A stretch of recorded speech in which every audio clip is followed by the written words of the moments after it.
Confissões de uma Máscara, de Yukio Mishima.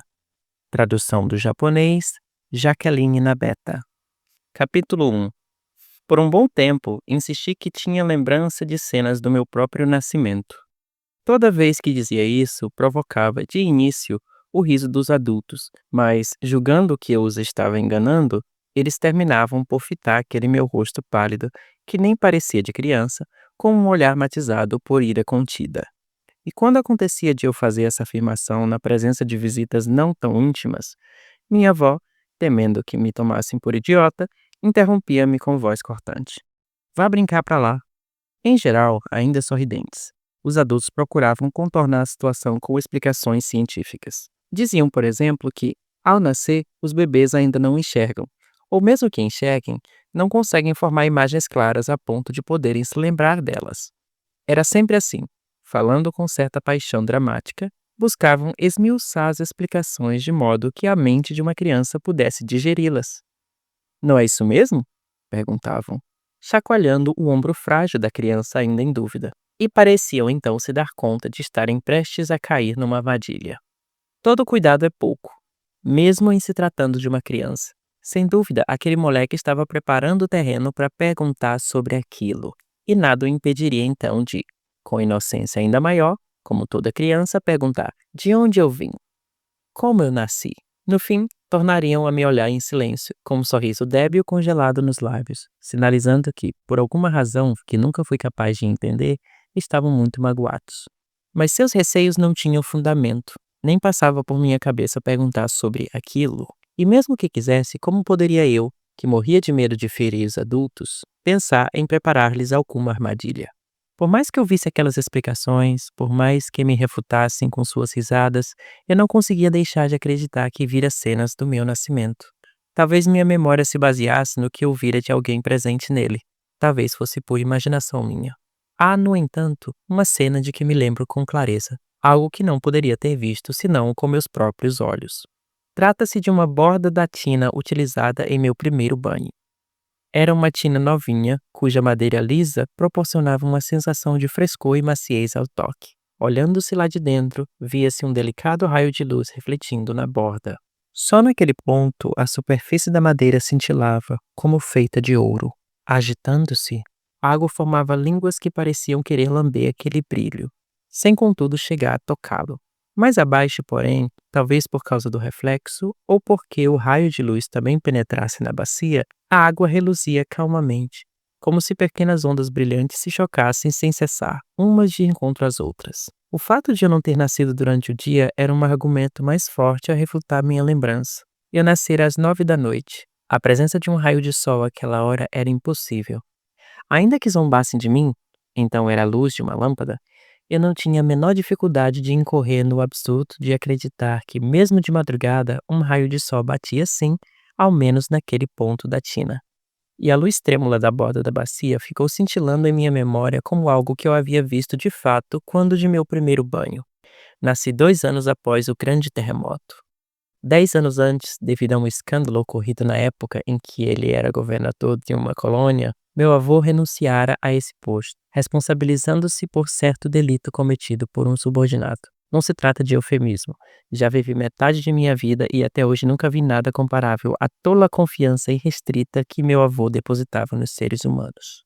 A partir de então, minha família começou a deslizar morro abaixo numa velocidade tão despreocupada que fico tentado a dizer que o fez cantarolando. Dívidas enormes, hipotecas, venda de imóveis.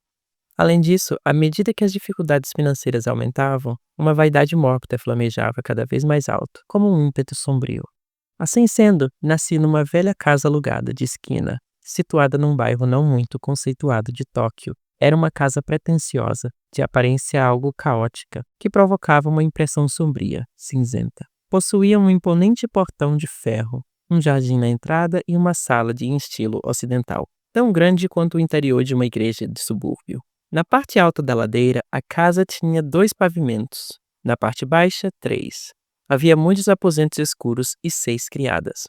No total, 10 pessoas. As criadas, meu avô, minha avó, meu pai e minha mãe. Levantavam-se toda manhã e iam se deitar à noite naquela casa que rangia como cômoda velha. Os problemas da minha família se originavam da fome do meu avô por negócios, bem como da doença e dos modos extravagantes da minha avó. Meu avô, sonhando sonhos dourados, viajava com frequência para lugares distantes, tentado pelos planos de duvidosos camaradas. Minha avó, oriunda de família tradicional, odiava e desprezava o marido. Tinha uma alma estreita, indomável e confusamente poética. Um caso crônico de nevralgia cerebral estava dizimando seus nervos de forma indireta, mas incessante ao mesmo tempo que lhe conferia lucidez fútil ao intelecto. Quem poderia dizer se as crises de depressão que perduraram até a morte dela não eram a marca deixada pelos delitos cometidos por meu avô em seus áureos tempos? Foi para aquela casa que meu pai levou minha mãe, uma noiva bela e frágil. Na manhã do dia 14 de janeiro de 1925, as dores do parto a acometeram. Às 9 da noite nascia um bebê pequeno de apenas 2,4 kg. Na noite do 7º dia, vestiram o bebê com um gibão de flanela, um rabutai de cor creme e um kimono de seda raiado. Diante de toda a família, meu avô traçou meu nome num papel especial usado em celebrações e o colocou sobre o pedestal de oferendas, no tokonoma. Tive cabelos loiros durante muito tempo. Escureceram por causa do azeite de oliva que passaram nele com frequência. Meus pais moravam no segundo piso, sob o pretexto de que seria perigoso criar um bebê no pavimento superior. Minha avó arrancou-me, aos 49 dias de vida, dos braços de minha mãe. Fui criado no quarto dela, que cheirava a doença e a velhice. Sempre fechado, ao lado de sua cama de enferma, foi colocada uma cama para mim. Com quase 1 ano de idade, caí do 3º degrau de escada e machuquei a testa. Minha avó tinha ido ao teatro, e os primos de meu pai, assim como minha mãe, divertiam-se ruidosamente, aproveitando a folga. Minha mãe tinha ido buscar alguma coisa no piso de cima. Fui atrás, enrendei-me na barra do seu kimono, que se arrastava no chão, e caí. Ligaram para minha avó no teatro de Kabuki. Quando ela chegou, meu pai foi ao seu encontro. Ela estacou na porta, apoiando o corpo sobre a mão direita, que segurava a bengala. Com um olhar fixo em meu pai, e num tom estranhamente calmo, como se moldasse cada palavra, perguntou: "Morreu?" "Não." Somente então ela tirou os sapatos e entrou em casa, pisando firme como uma sacerdotisa. Na manhã do ano novo, pouco antes de completar 5 anos de idade, vomitei alguma coisa avermelhada com um café. O médico da família foi chamado. "Não sei se ele vai se recuperar", foram suas palavras. Como se eu fosse uma almofada de alfinetes, aplicaram-me injeções de cânfora e glicose.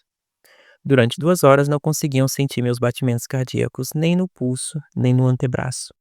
As pessoas contemplavam o meu cadáver. Providenciaram uma mortalha, trouxeram meus brinquedos prediletos, juntaram toda a família. Depois de cerca de 1 hora, viram-me urinar. O irmão de minha mãe, que era médico, disse: "Ele vai viver." Aquilo, observou, era prova de que o coração estava funcionando. Dali a pouco tornei a urinar. Uma tímida luz de vida ressuscitava em minha face. A doença, uma autointoxicação, tornou-se crônica. Uma vez por mês, ela me visitava, ora de forma branda, ora com gravidade. Não foram poucas as vezes em que o perigo me rondou. Pelo som de seus passos aproximando-se de mim, minha consciência conseguia discernir se a crise me aproximaria da morte ou se me manteria distante dela. Foi mais ou menos nessa época que minha primeira lembrança começou a aflorar, afligindo-me com imagens de estranha nitidez. Não sei se era minha mãe, uma enfermeira, uma criada ou minha tia quem me levava pela mão. Tampouco sei dizer ao certo qual era a estação do ano. O sol da tarde se projetava palidamente sobre as casas que flanqueavam a ladeira.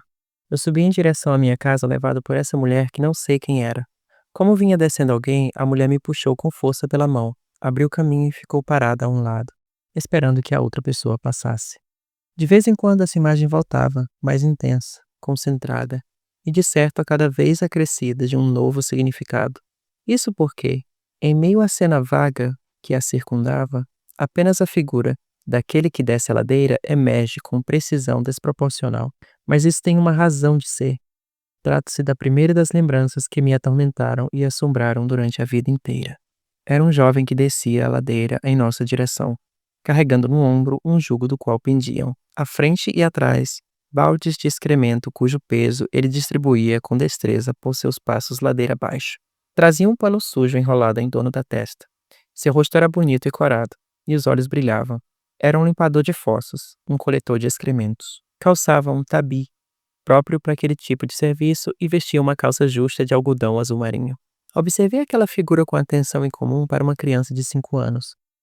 Embora ainda não fosse capaz de percebê-lo com clareza à época, eu havia recebido um chamado misterioso, sombrio, a revelação inicial e alegórica de uma força que se manifestava pela primeira vez na figura daquele limpador de fossas.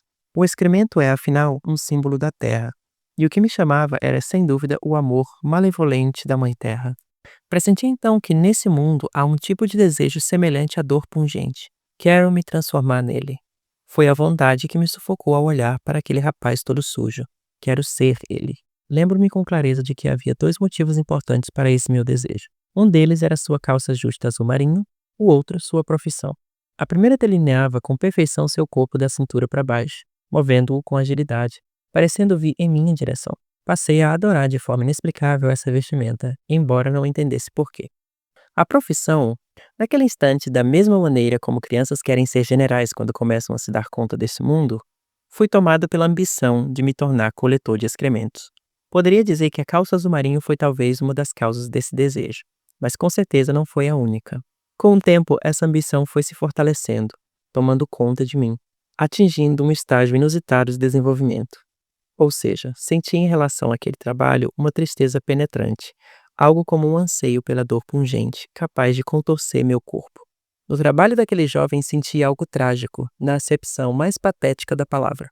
Uma sensação de autorrenúncia, indiferença, intimidade com o perigo, uma mistura notável do nada com uma força vital. Todas essas sensações transbordavam de mim, esmagando-me com seu peso e me fazendo prisioneiro aos 5 anos de idade. Talvez eu tenha me enganado quanto à função de limpador de fossas. É provável que alguém tenha me contado sobre alguma outra profissão, e eu me confundi devido ao uniforme. Mas desejava de todo modo que fosse esse o seu trabalho. Não tenho outra explicação.